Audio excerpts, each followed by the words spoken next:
les institutions de prévoyance sociale en Guinée ne sont pas si connues sur le plan international. Donc, dès l'arrivée du CNRD, la première tâche qui m'a été confiée, c'est d'essayer de me rendre dans ces différentes institutions pour essayer de repositionner la Guinée. Chose qui a été faite, c'est suite à ça que la CIPRES a pris l'initiative de venir faire une tournée en Guinée pour savoir comment la CNPS et la CNSS fonctionnaient. C'est l'objectif au fait de leur visite chez nous.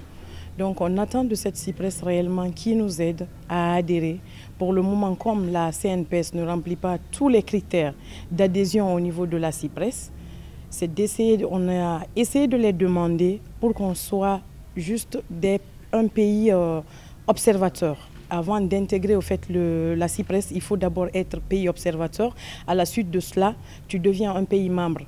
Nous ne sommes pas sans savoir qu'il y a 14 pays africains qui sont de la CIPRES. Donc obligatoirement, la Guinée aussi doit prendre l'exemple au fait de ces différents pays pour pouvoir intégrer.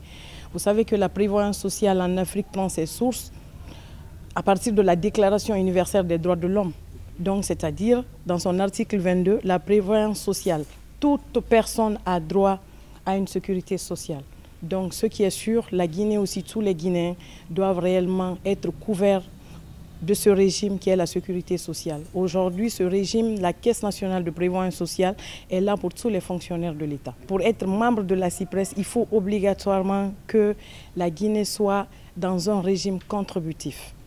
Actuellement, la Caisse nationale de prévoyance sociale est dans un régime non contributif. C'est-à-dire on vit sur le dos de l'État. C'est le budget national de développement qui couvre au fait les dépenses et tout ce qui est pension et prise en charge locale et prise en charge sanitaire au niveau de la CNPS. Donc pour pouvoir adhérer, il faut que les fonctionnaires puissent cotiser, non seulement pour leur pension et aussi pour la prise en charge médicale.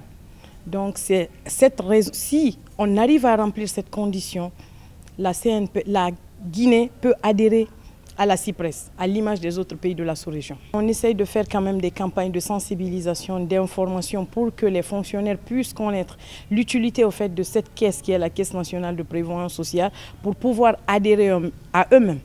Mais ce n'est pas les imposer, mais qu'ils adhèrent à eux-mêmes, qu'ils voient l'importance au fait de la chose pour qu'on ne dise pas que ça a été imposé. Si déjà vous connaissez l'importance au fait pour ce qui est des cotisations ou ce que la prévoyance sociale peut faire pour un fonctionnaire, vous saurez que la Guinée va avoir beaucoup de choses. Pourquoi beaucoup de choses? Ce n'est pas dire que oui, on va avoir de l'argent, mais on va bénéficier au fait de ces formations. Et cette caisse, la CIPRES sera là pour contrôler au fait. Pour contrôler comment les activités de la CNPS se déroulent. Ils sont là pour contrôler, pour assainir. Et c'est comme si c'était un organe de contrôle.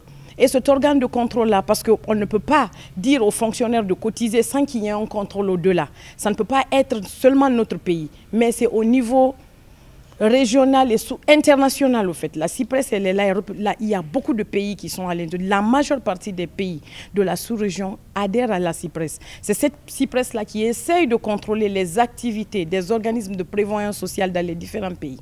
Nous avons eu un échange avec Madame la directrice générale de la Caisse nationale de prévoyance sociale, ainsi qu'avec ses collaborateurs.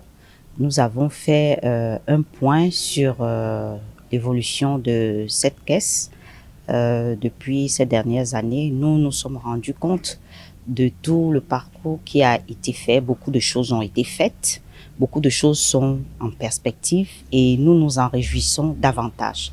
Notre séance de travail a été très fructueuse.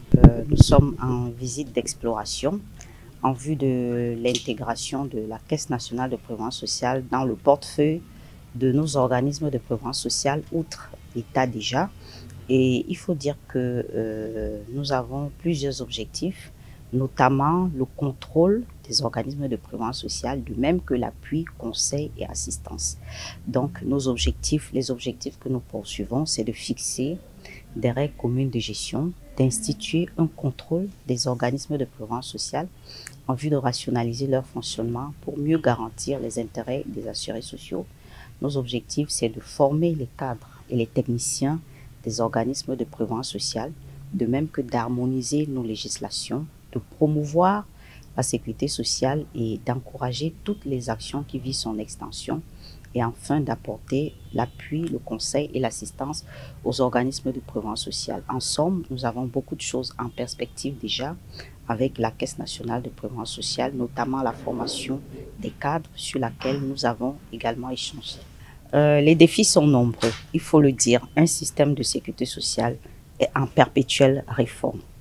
Les réformes sont toujours nécessaires. La Caisse nationale de prévoyance sociale envisage une réforme paramétrique, et ce qui va passer tout d'abord par une étude actuarielle. Les perspectives sont claires, les enjeux sont déjà définis, les enjeux sont clairs. Ce sont des défis qui ne sont pas incontournables. Madame la directrice générale s'est montrée très déterminée. Nous voyons toute sa détermination à venir à bout de ces chantiers, qui sont d'ailleurs les systèmes inhérents, des chantiers inhérents à pratiquement tous les systèmes de sécurité sociale.